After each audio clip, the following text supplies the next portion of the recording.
everybody for coming. This is so important. Finding a Holocaust survivor who's still alive and can tell his or her story is so difficult now. I don't know how many more of these real-life survivors we'll have in the near future at this point. So it is so important, especially with what happened at the synagogue on Saturday in Pittsburgh. Just massacring people just because their religion is different, just because they're Jewish. Any race, any discrimination or hate is totally unacceptable. So I'm hoping by listening, the future generation will learn the lessons from the past so that they never happen again. Okay? I'm going to turn the floor over to Trudy Album. She's an 89-year-old Holocaust survivor. She's been through hell and back, and she's here to share her story. So, Ms. Margolis, thank you so much. Can you all hear me? Yes. Yes. For inviting me. I'd like to thank all of you who are here today. It's an honor for me to be here, and it's very, very important to teach the future generation, because, like Ms. Margolis said, eventually, every day, another one of us passes away, and I'm glad I'm being recorded because it will be shown. Won't be that many years now that there'll be no living survivors. I speak to the even younger students than you are. You are already young adults and the adults, and you know the importance to remember the past. If we forget the past, we don't have a future. And of all the hatred that's been going on towards Jews, even towards other people, it's not right. We are all God's creation, regardless if you worship a synagogue, a church, a mosque. There's only one God or Allah, and we are all humans, regardless where you come from, where your ancestors come from, the color of your skin. It doesn't matter. And remember, we are our brother's keeper. We have to help. If you ever hear any slur, anything, please stop it and speak to that person. And just the hatred has to stop. I will tell you my personal experience. Every survivor has a different experience. We all survived different ways. We all had one thing in common. We were Jews. We were interned. We were treated less than you would treat a house pet, really.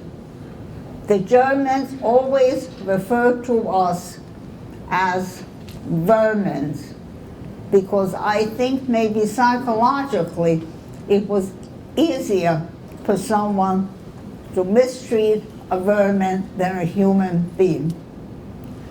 And Hitler really started this in Germany, and he was telling the people that if they get rid of the Jews, their life would be wonderful. And all at the same time, they killed so many brilliant minds who might have found the answer to cure cancer, and so many brilliant minds who were killed with the others. But every person counts. I came from a small town near Bratislava. Bratislava was that from the capital of Czechoslovakia. when I was born was Czechoslovakia. The small town was called Šamorín, very small. And then we became Hungary, and now it's Slovakia. So our life, the town I came from was very small. We had maybe 1,100 people living there. They were Jews, Catholics, Protestants, and Gypsies. I had a wonderful childhood. I never experienced any anti-Semitism. We all played together, we were all friends, and we all worshiped our own way. In fact, in pre-K, we all went together because the church had the largest room that can accommodate all of us. Once we started elementary school, we were all, according to the denomination, I went to a one-room schoolhouse. And then in junior high, we were together again. The Catholic priest, excuse me, the Catholic priest played tennis with the Jewish teacher. So as I said, life was good. We celebrated each other's holidays. We played together, we fought together, and life was good. Well, then again, things were happening, and of course, I was still young, but I saw the very worried faces of my parents. I was the oldest child. I had two younger sisters. We lived in a very large house, like a multi-dwelling. I had a grandmother with an invalid daughter. She lived in one apartment. I had an aunt and uncle. They had one child, another apartment. We occupied another apartment. And in the same building was my father's store. He was a shoe. We were selling shoes and clothing for farmers. And so that's how it was. And the house was so large, even the county seat was there and the library. So people were always coming in and out, in and out. Of course, then the rumor started that they were taking people away from Poland. They put them in concentration camps.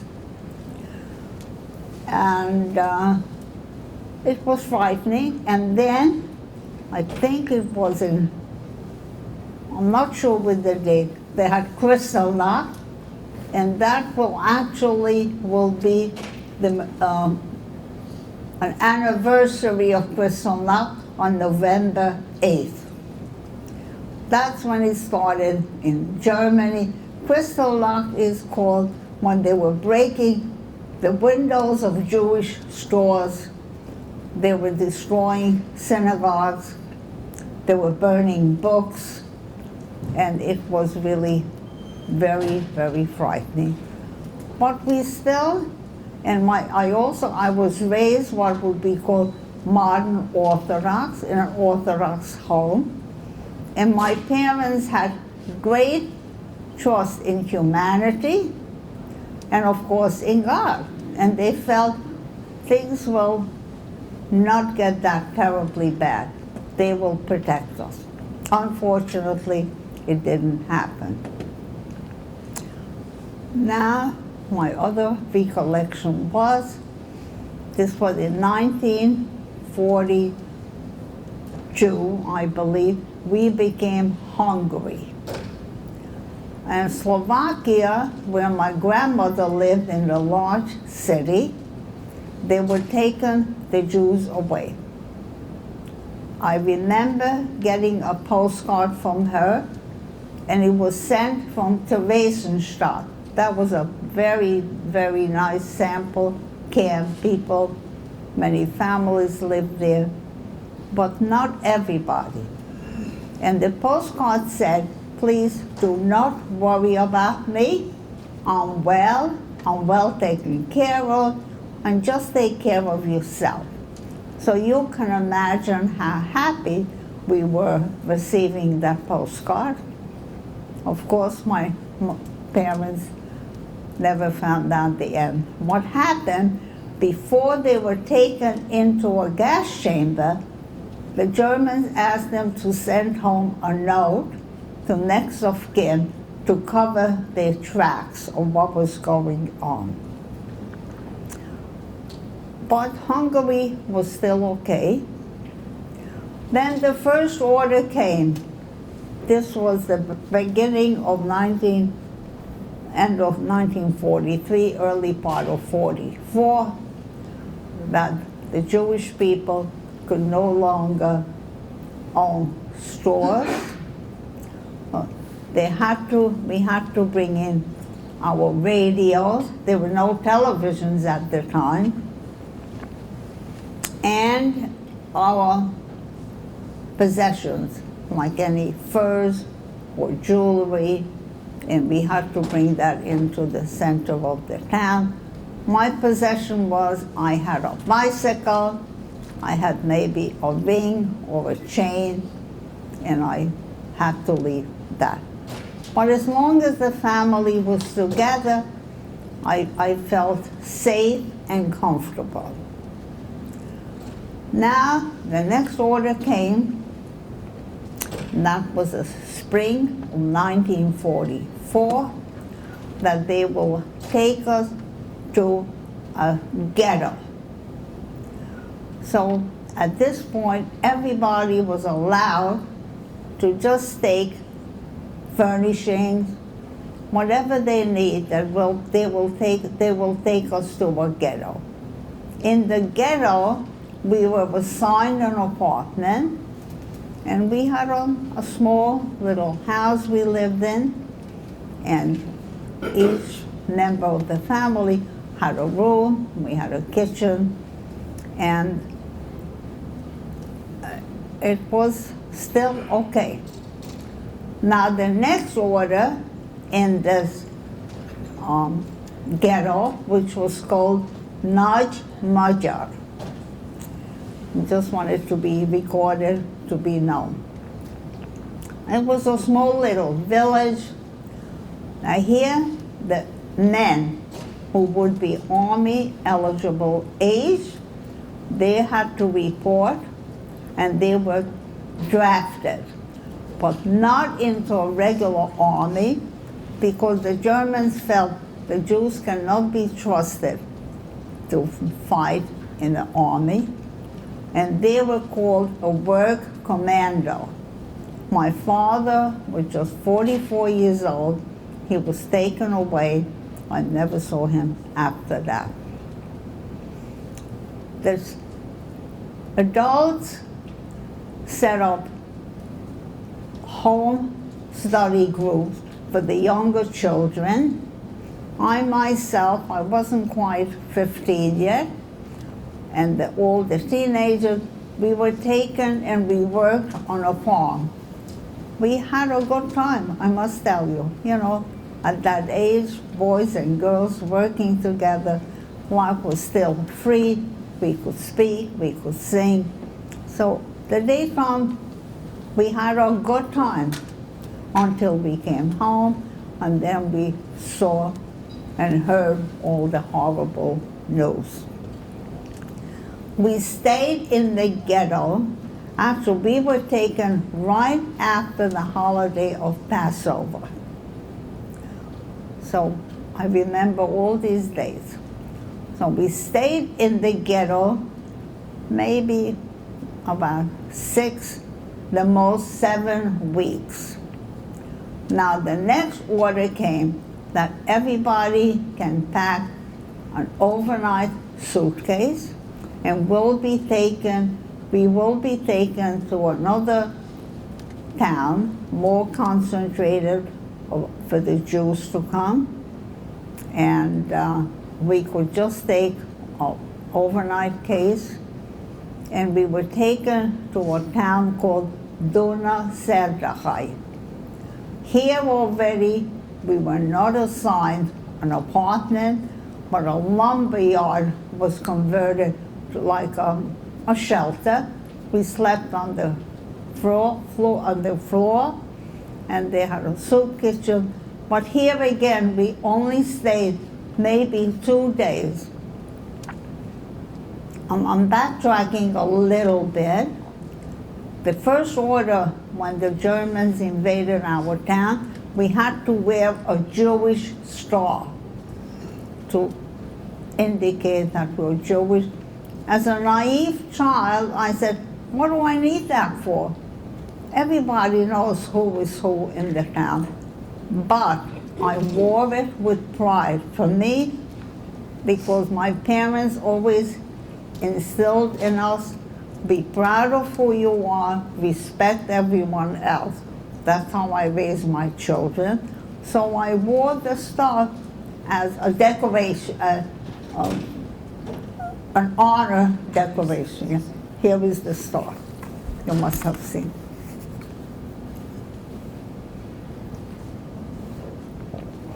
This was you. This was Mrs. That was her grandmother's star that she used. So now, okay, I'm forward again. And this ghetto, the trains were coming daily, and people were taken down to a train station. We were shoved into a cattle car. You've seen those pictures. Summer was setting in. There was very little air. There were just little windows on the top. And we traveled and traveled, which seemed like an eternity, but was maybe a day and a half. But of course, I huddled next to my mother, my immediate family, and the trains were going, and all of a sudden the doors opened, and my first recollection was there was a sign, it's still there, it's Auschwitz, and in German the sign said, Arbeit macht frei, which translates, labor will yield you freedom. I saw these huge chimneys, flames coming out of the chimneys. There was a horrendous stench. And we asked people, who asked us to get out of the car. We said, what's that odor? He says, that's where some of you will end up. You'll be gassed and you'll come out like flames. And then there were the barbed wires, people walking around there looked like skeletons. There was always an orchestra playing. There were German soldiers, they were always dressed impeccably clean, high polished boots. They always had a pistol tucked into their boots. They were holding on to a whip and a guard dog. These dogs were vicious dogs. They were Rottweilers, German Shepherds, and just in case somebody wanted to escape. But it was almost virtually impossible at this point. And the German soldiers yelled to get out of the cattle car, go, stand in line, and march. And that's what we did. I was walking next to my mother. She was holding my two sisters' hand. One of my sisters was 12, the other one was 9 years old. And as we marched, we came in front of a general.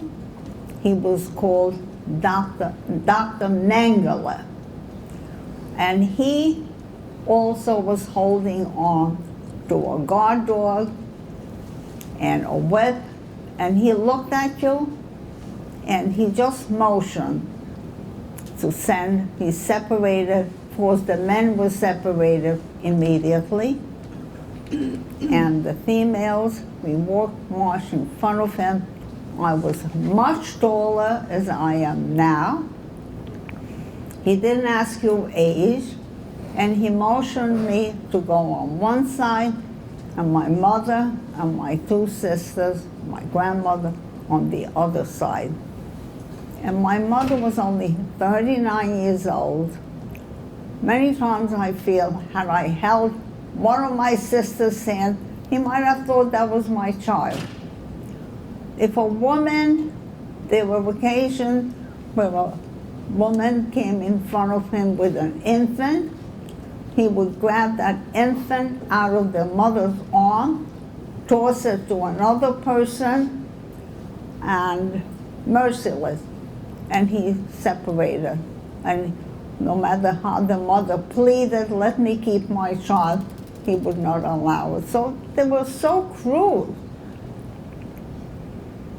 After this selection, of course my mother sits on the other side, we were taken into a large room.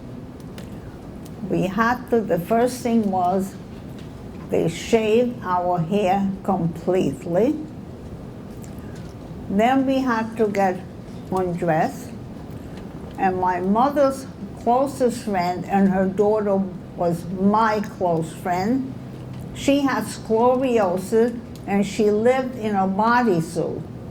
And she said to the German guard, could my daughter hold on to her corset? Because she cannot stand without it. And the guard said, really, is that so? Let her come with me. Now her mother pleaded, let me go with my child. They said, no, you stay here, she's coming with me. Of course, they put her straight into the gas chamber.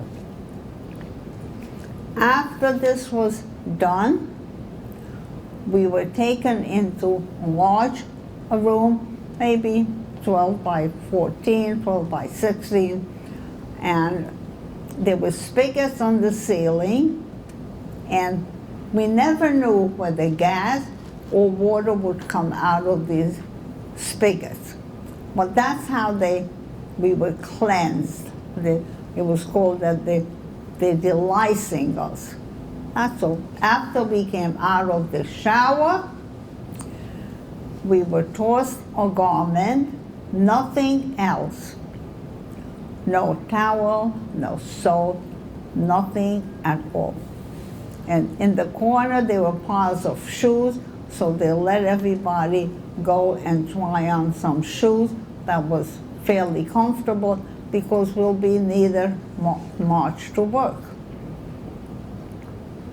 After this was done, we were taken into a room, and also we got a bowl.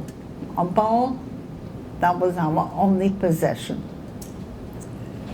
Then we were taken into another room and we were tattooed. I no longer have the tattoo, I will tell you later.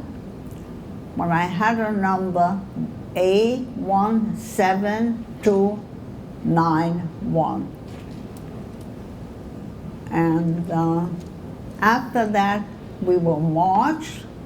It was about a 2-mile walk, 3 miles, which is done every year when there is a memorial service in Auschwitz. It's called the March of the Living. Thousands and thousands of people come from all over the world. And there were 2 sections. One was called Auschwitz, where the men were. The section where the women stayed was Bergen.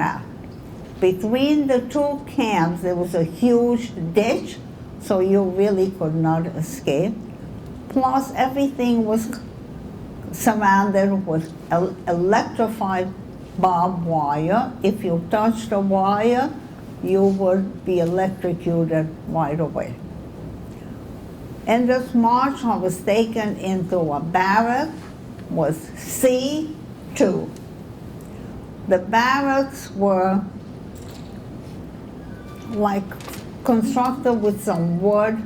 There was no insulation.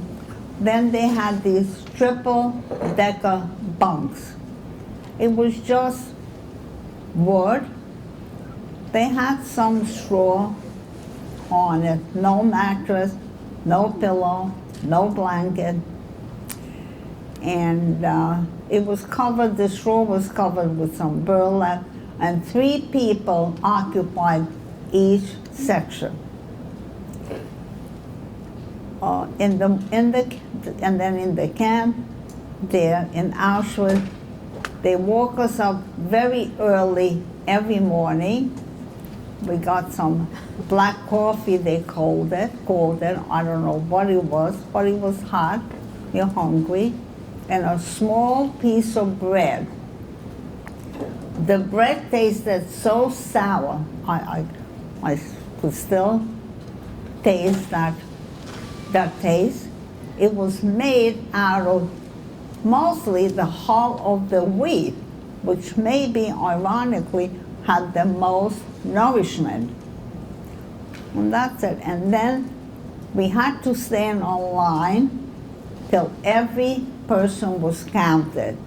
If someone died during the night, we had to wait till they pull out their body. If someone was just too weak or fainted, we would hold on to them, drag them up, make them stand. This was called cell appeal. They counted every person, and there was a lot of luck in the camps. When I say luck, where you were sent to work. I had friends who were sent to Ravensbrück or Bergen, Belgium. They did not survive. So every morning, if they needed 200, 300 people, that's where they counted them. Sometimes sisters wanted to stay together, and if possible, they would switch places with another person. And once the selection was done, then we were just walking around, and in the camp there was no water, nothing. And then at night, we received a bowl of soup. The soup, again, was made out mostly the peelings of the vegetables. Occasionally, you would find some kind of bone in it. I don't know what kind of animal it was from, but you're hungry and you eat it. And sometimes the guards at night would let us speak to each other. Most of the time they did. And we would give strength to each other. There were always rumors circulating in the camp. And there was some humor, believe it or not. We were thrown together all from all nationality. We did not speak the same language, so we communicated with our fingers, or we sang some Jewish song, or we said a prayer that we all know. I want you to know, in the camps, I said a prayer every night, every morning when I opened my eyes.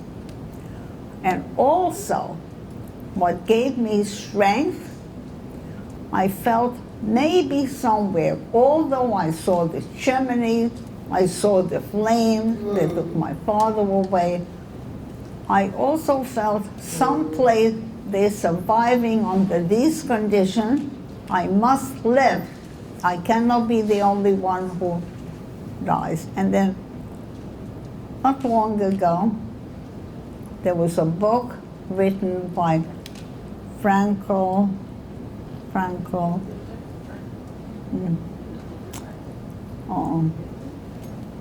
He wrote after I can't think of the name.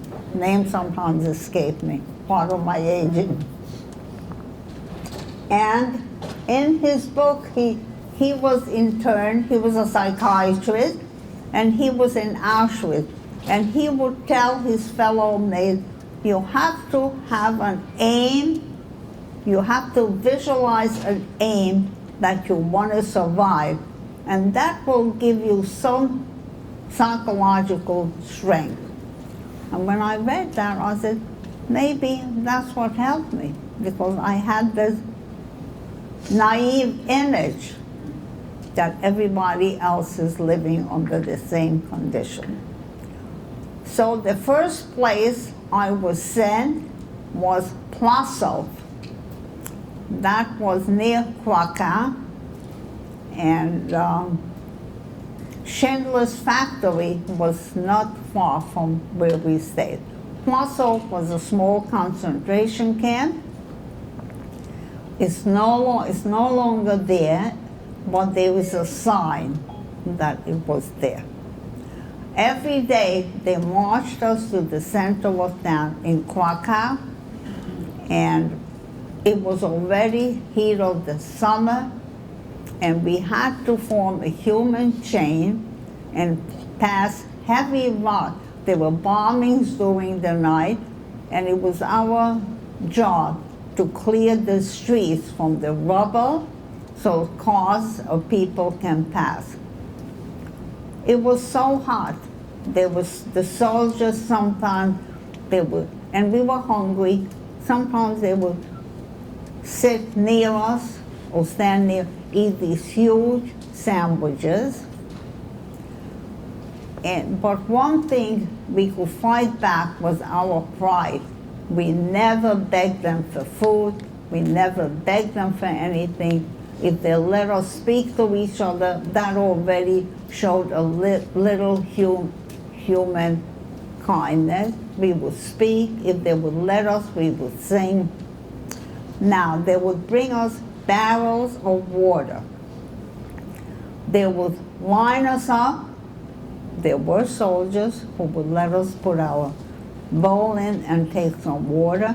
But then there were also some guards who would dump the water on the ground.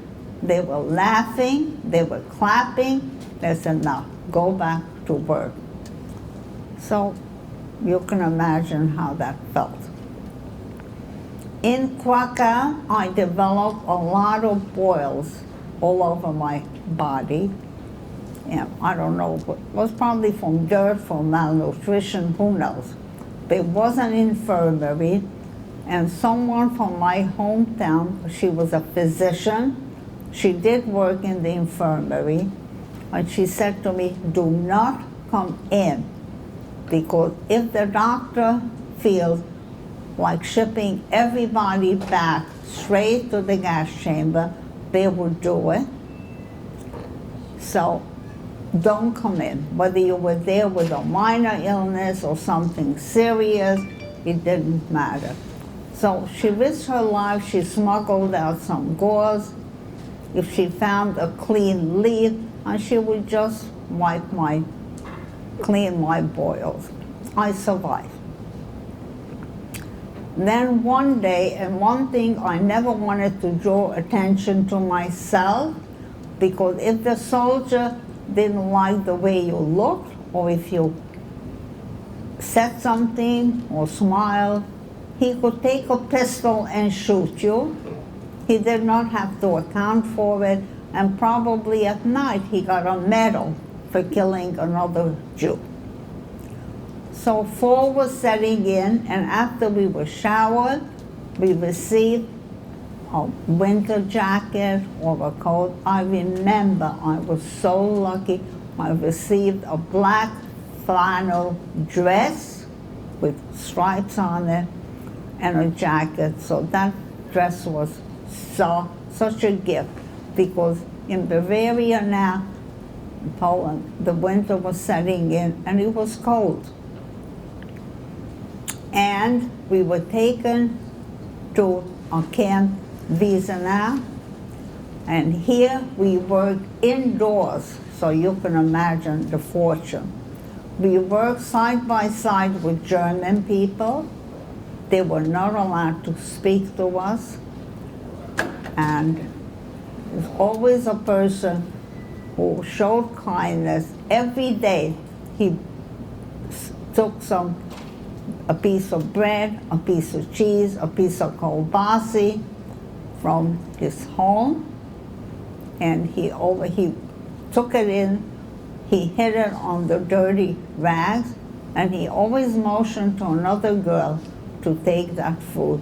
So in his own way, maybe he saved my life, maybe he saved some other lives. We worked indoors every day. It was such a pretty town. When we walked in the morning, it was still dark. I could see through lit windows. There were homes, how people lived. At night I would see they were sleeping in regular beds. And I was always wondering, do these people know who we are?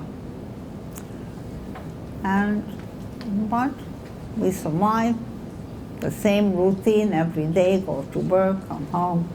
And then one day, instead of taking us to work, they shoved us in a cattle car, they took us to a train station, and we were traveling. Now spring was setting in already, started, and we were traveling, and at one point, the doors opened, and in the far end, there was some Red Cross truck parked, and they said, we have some hot food for you, we have some clothing, come and get it. Of course, a lot of people got out, they're going towards the truck. I don't know why I didn't go. People always ask me, children always ask me. Maybe I was too weak, maybe I was too far back.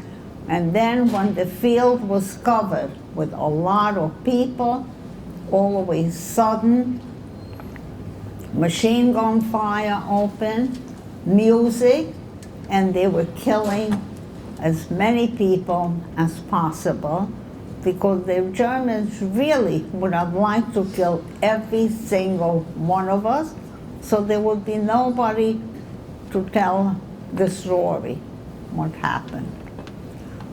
Then, people who could, they crawled back to the car.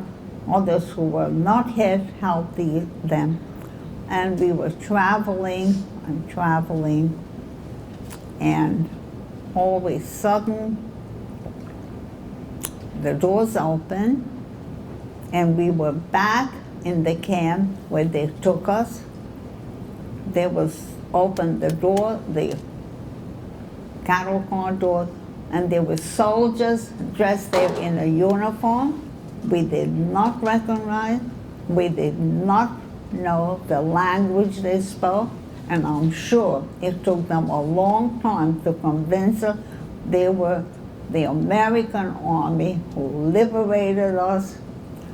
And you can imagine the joy.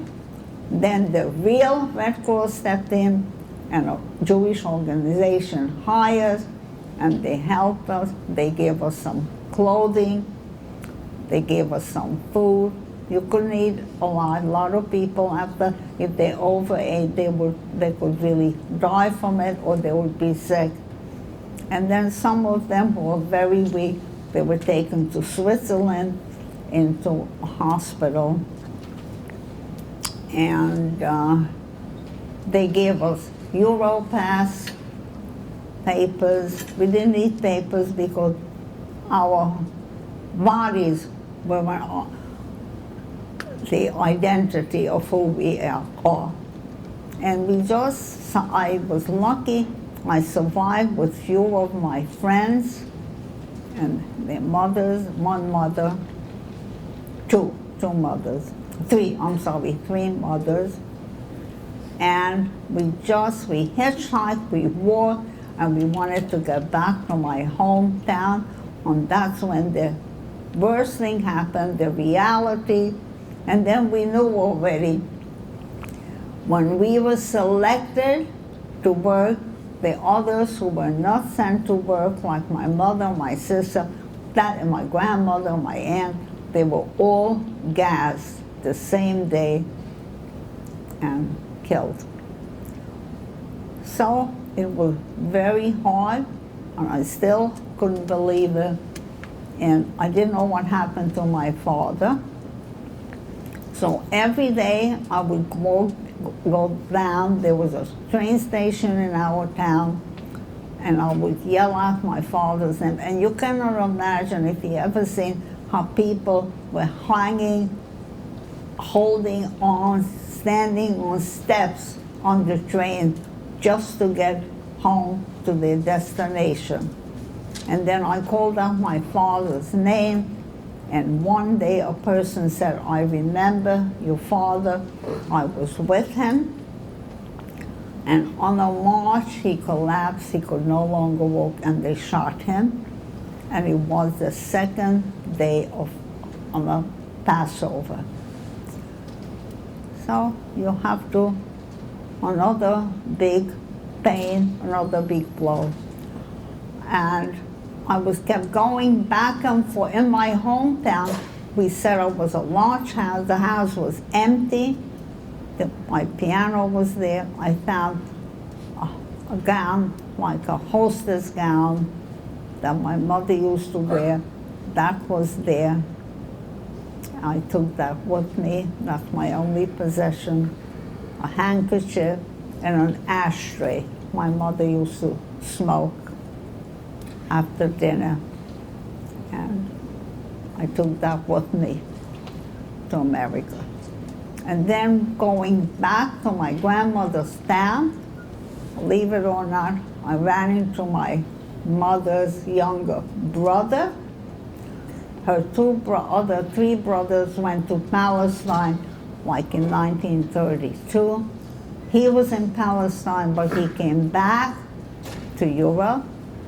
He was in jail because that time he was a communist. But then they found out he was Jewish, and they put him in a concentration camp. He was in Mauthausen, he survived, and walking on the street, I ran into him, and I just could not believe it. And then he had the name, of course, I knew I had an aunt and uncle who left maybe 1940, 1941. They came to America. He got in touch with them. They sent me papers, and I came to this country.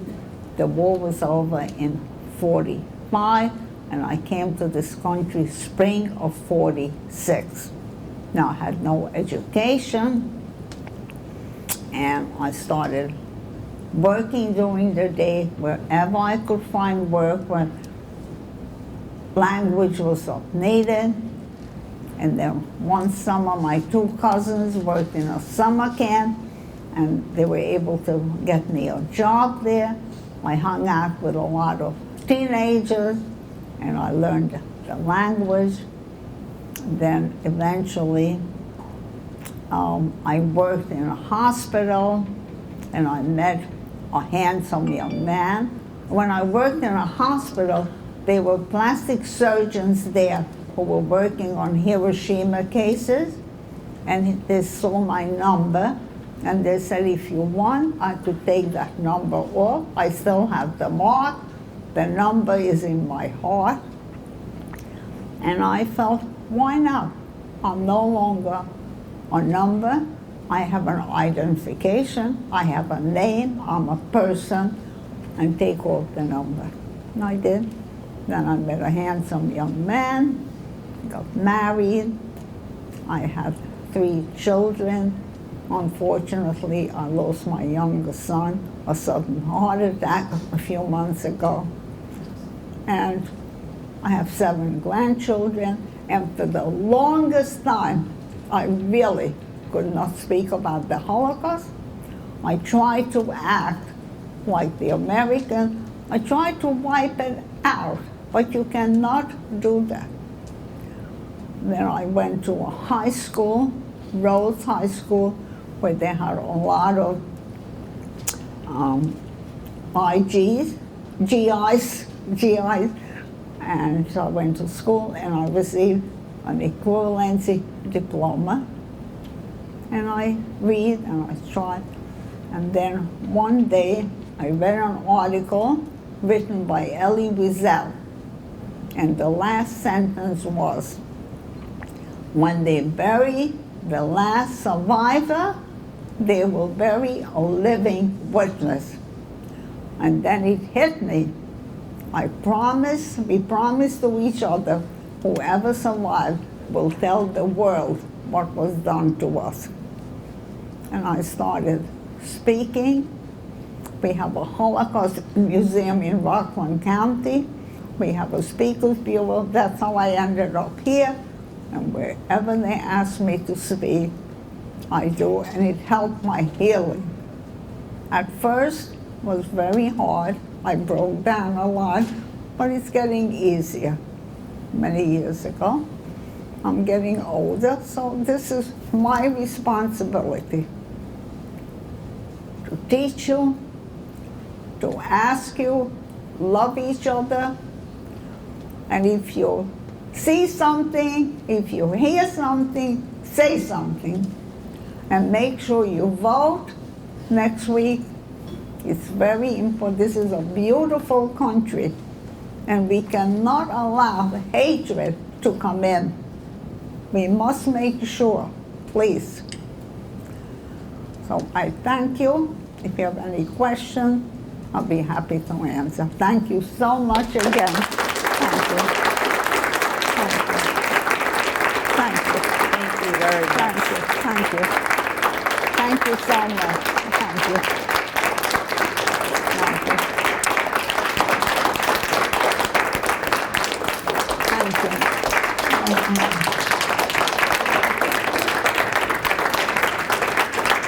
I thank you, Lord.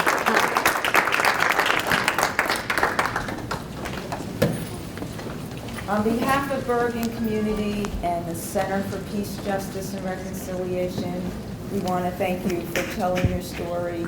Thank you On behalf so of everybody here. Thank you. Trudy will be able to answer questions of her. The only thing I can say is we can't control the hate around us, but we can control what we can do. Because even a kind word or a kind gesture can make a big difference. Yep. Even a small word can make a big difference, and as you can see from her story. So I'm going to open it up to questions. Yes. I was just wondering, did you ever go back? Yes, I went back. I went back many years ago. My two sons, my daughter's she's my oldest child, and she's having a harder time. The second generation has a hard time. And they never taught it in the schools years ago.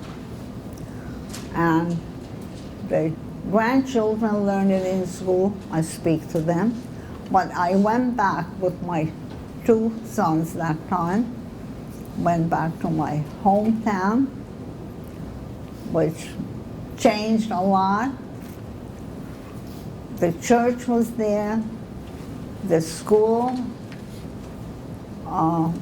was there, the high school where I went to, and it was hard to orient myself, and there was a young man. My synagogue was there, totally empty, and this young man, his grandmother lived in the town when this happened, and she was a very kind woman, and the young man and his wife, they take care. They do now some cultural events in the synagogue, and he was wonderful. And we went to my grandmother's home. I went to the cemetery. I have two grandfathers who were buried before the war. And we went to Auschwitz, and I went to Amsterdam. So it was a nice trip, but they just wanted to know where I come from. Yes. Have you been to Israel? I've been to Israel. There's an organization, BBYO, B'nai Brit for Youth, I'm involved with that organization, and I was with them 7 years, 7 times. Went on the March of the Living, we took teenagers, we spent a week, we visited different camps, then we went to Israel, and prior to that, I went to Israel to do some volunteer work, and I do volunteer work in my community, in a food pantry, and I try to help people. Yeah. Somebody else have their hand? Yes. Yeah, how would you say living through the Holocaust affected how you raised your children? How did you affect that? I'm sorry? Living through the Holocaust, how would you say that affected how you raised your children? How did that change your parenting? I was very fortunate when my children were born. We lived in Queens, in Jamaica. It was a very, very integrated neighborhood. My husband was born there. And the children went to school. When they were in public school, there was a small community with people who work at the UN. Oh, okay, I'm sorry. Can you hear me now? Okay. And they went to school with every nationality, color, everything. And my children don't know the difference. They have friends, my grandchildren, and they went to state schools, and they learned to live with each other. Yes, that's how it should be. I have a question, and my sympathies for the passing of your son. I'm sorry? My sympathies for the passing of your Thank son. Based on your experience, how do you feel about this notion that there has to be a separation between Nazis and ordinary Germans as far as the Holocaust is concerned? I mean, you alluded to an event, a fact that there was some kindness shown to you while you were suffering this. So I want to know how you feel about this. There were a lot of good people. There were good people who risked their life. I have a friend who survived in a convent, and we are always grateful. There is a whole line of trees planted in Israel. It's called the Walk of the Righteous. Those were people who risked their lives. I went back one time in Poland, and they were honoring an elderly lady. She was maybe a little younger than I am. And she saved children. She saved people. And someone asked her, "Why did you do it?" And she said, "Why shouldn't I? They're my brothers. They're God's creation."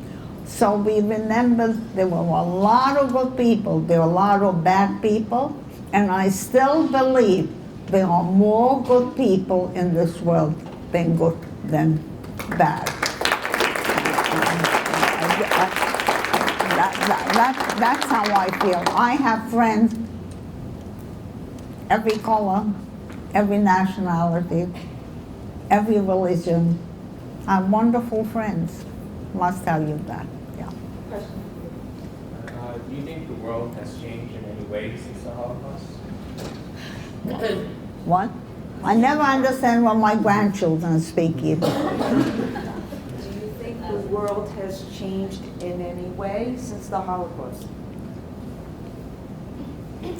For a while it changed, but it's very frightening what is happening now. Look at the shooting in the synagogue.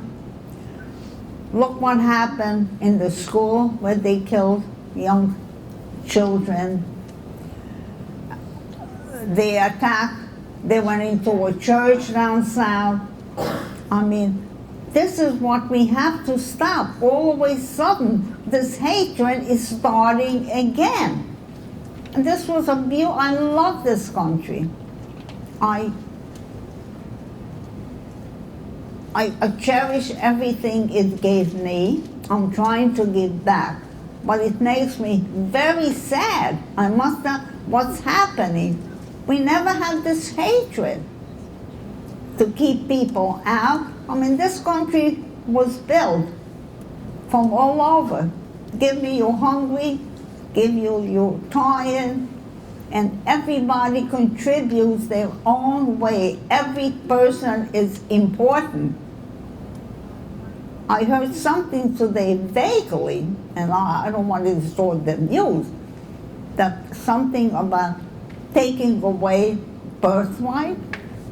I mean, that you're born in this country, wherever you're born. I was born in Czechoslovakia. I don't speak a word of Czech, but that is what on my passport. Of course, I'm now an American citizen, but when they asked where I was born, that's where I was born. And to take that away and to change that, so you are responsible.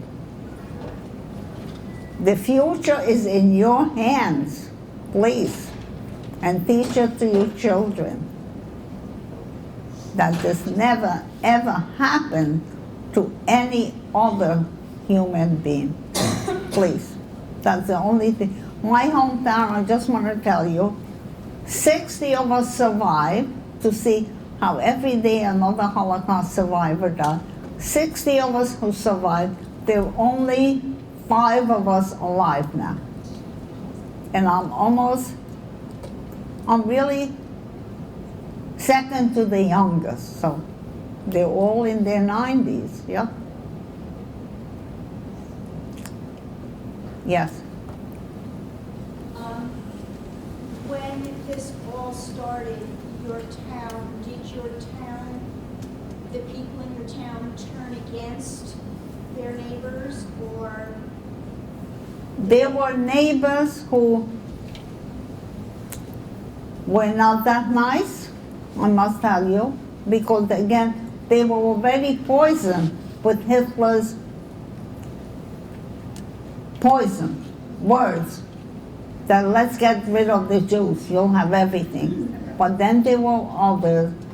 The priest was wonderful, but he couldn't help. My hometown, they took everybody away. There was a girl who was raised Catholic. Her mother happened to be Jewish. She was taken to the camps. She was killed. She was killed with her mother. But we could not hide out because everybody knew everybody. By their first name, everybody knew everybody in that small town. In the large cities, the people who were able to hide out, there were people who helped them, risked their lives, because if the Germans found them, they would be killed. So they are remembered with the greatest gratitude. And now if they are old and they need help, the Jewish organization helps them, and rightfully so, they deserve it. Yes.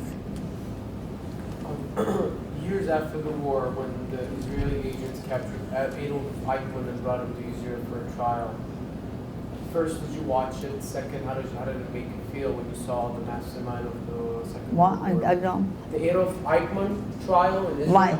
Right. How did you feel while you were watching it? I was happy they found him. There were a lot of them who got away with it. They lived a wonderful life. They're still looking for some. Recently, one person was found. And I was happy he was found. He has and look at Hitler. He was afraid to face the consequences, and he killed himself. Okay? He was a coward. At the end, he was a coward with a big mouth and a distorted mind.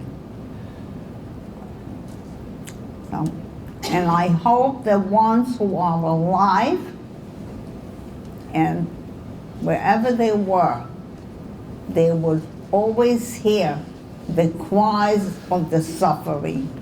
That's the only thing I would wish for them. Yes. What do you think of the state of the Jewish people today? How far we've come and the dangers that still face us? You know, the Jewish population is so small percentage-wise.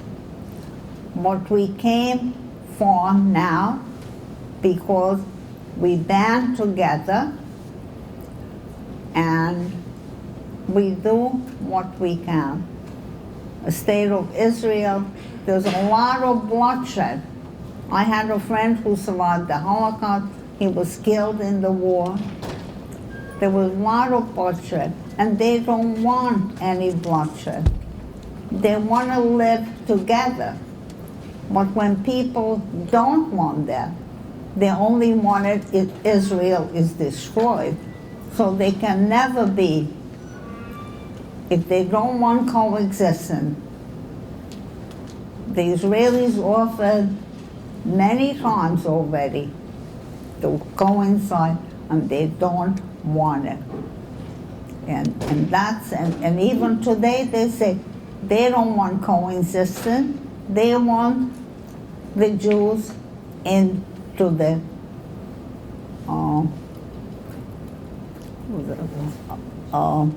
what's the word? Into the ocean, okay? So how can you have coexistence? We coexist, we live together in this country, no problem. So don't let any problem fester. It's terrible when I hear that. Yes. How do you think like the current events like in America right now relate back to what was happening with the Holocaust, like the mindset and like the social culture that's happening? What? The social culture right now, like in like especially in America, like what's happening in our government, how do you feel that relates back to what happened in the Holocaust, like their views? How I feel the reaction of the government? Yeah, like what's happening right now, like Well, in America? what is happening? All of a sudden, some hatred is starting to fester. Today is the Jews, next will be the blacks, next will be the Asians. I mean, next will be anybody who doesn't have blonde hair. I feel very, very disturbed. This was such a beautiful country. I just don't understand what is happening now. It makes me very sad. It was not like that when I came to this country.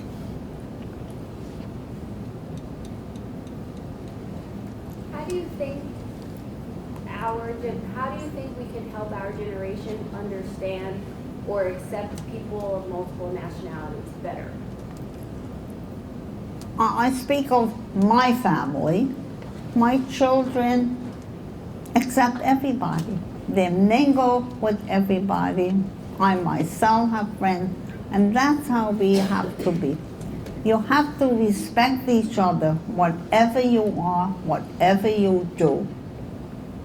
Be proud of yourself, respect everybody. That's how I raise my children. I'm proud to be a Jew, and I'm proud of my children.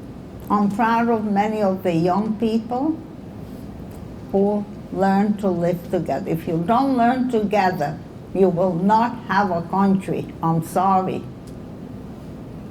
It's scary, but the future is in your hands. That's how it is.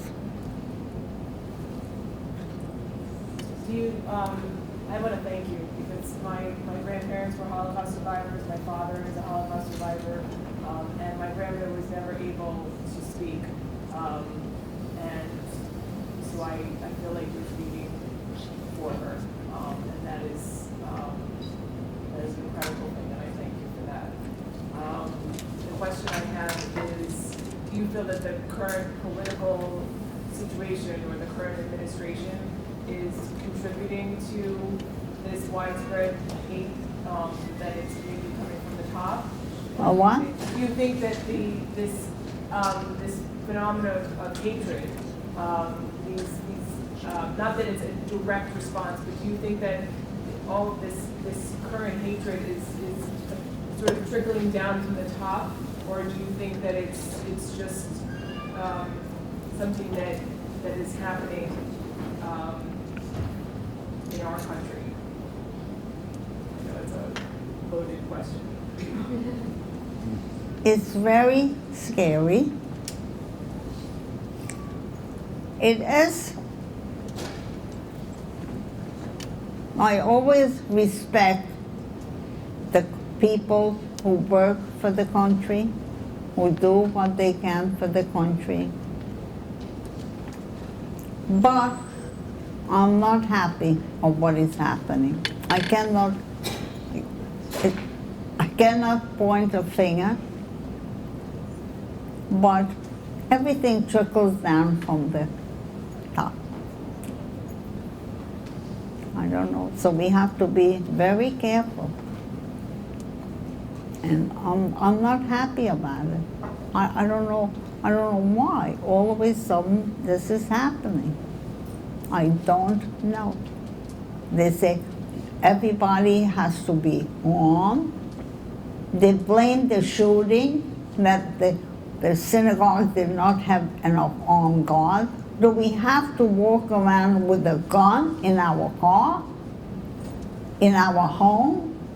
We never lived like that, never. A gun was used to go hunting.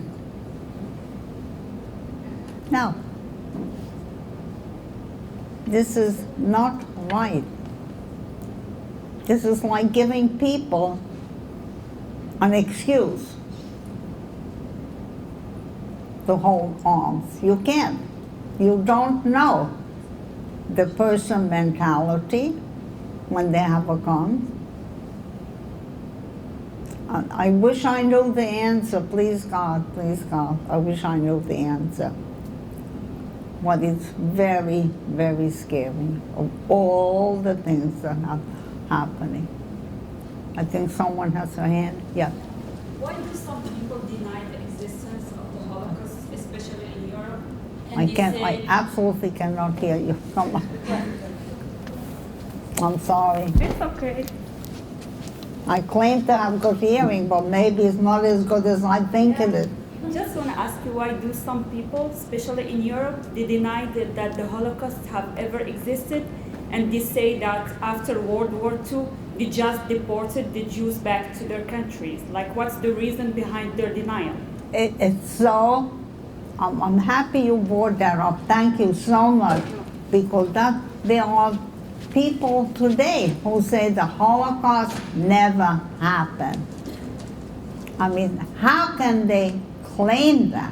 How can they? Well, I wish it would have not happened.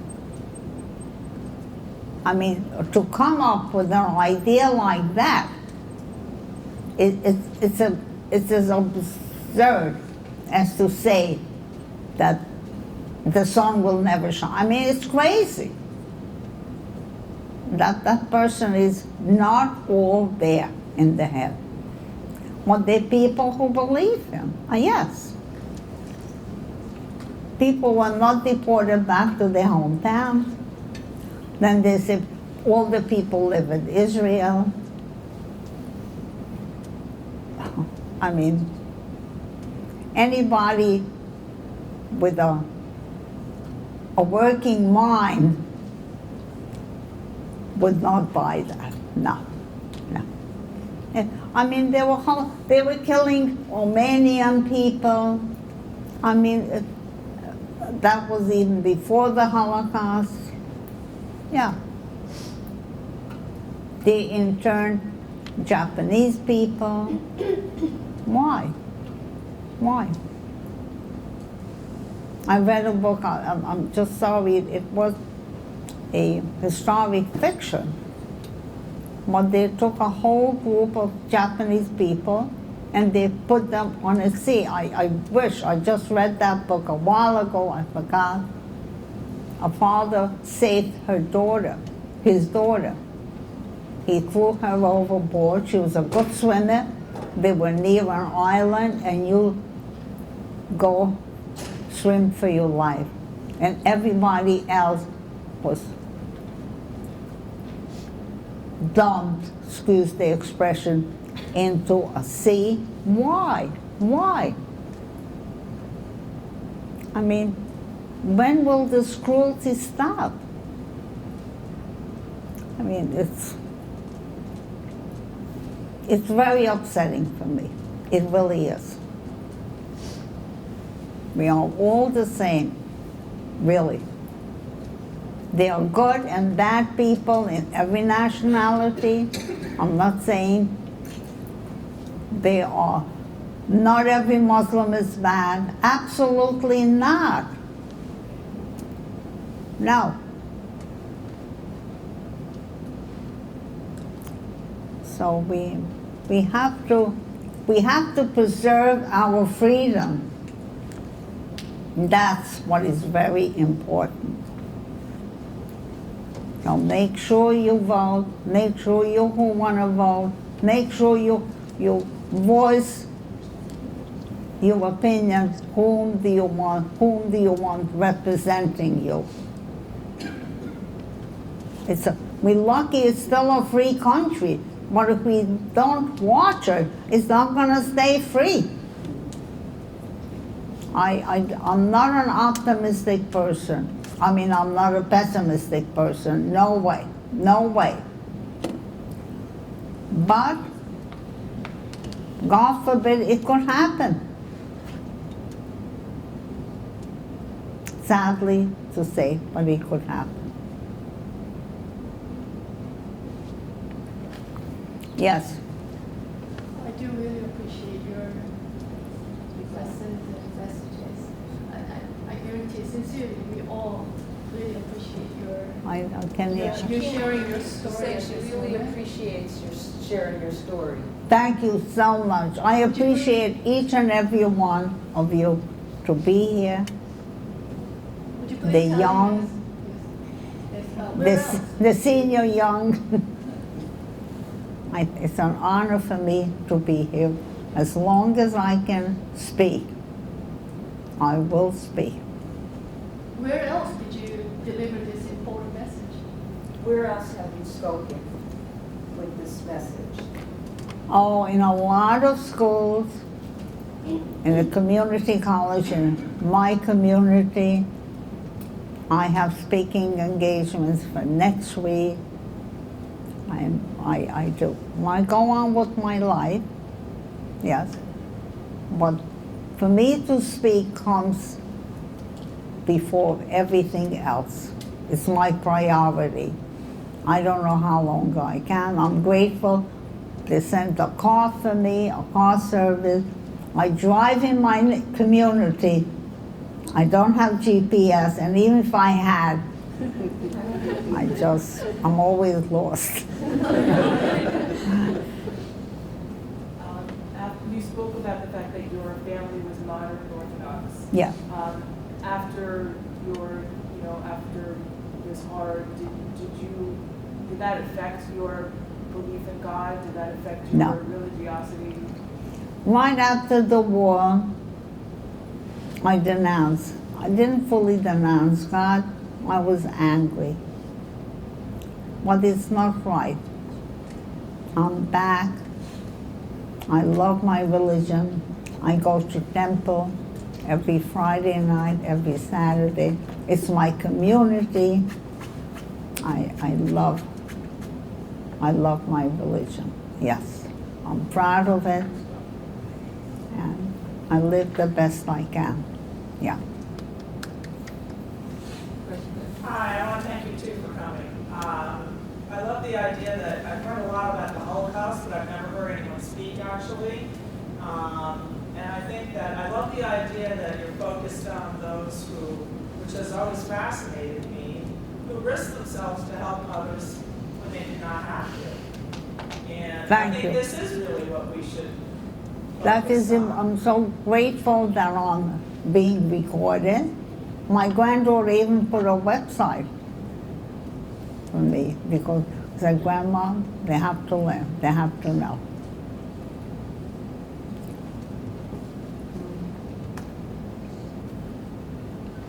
Is it trudyalbum.com?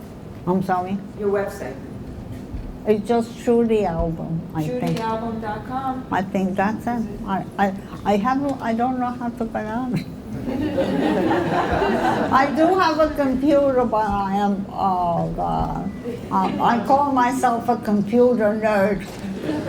I just got an iPhone, oh my God. But I can make a phone call. I even did texting. So, you have to go on with the moving world. Thank you again. Thank you so much. Everybody, be well.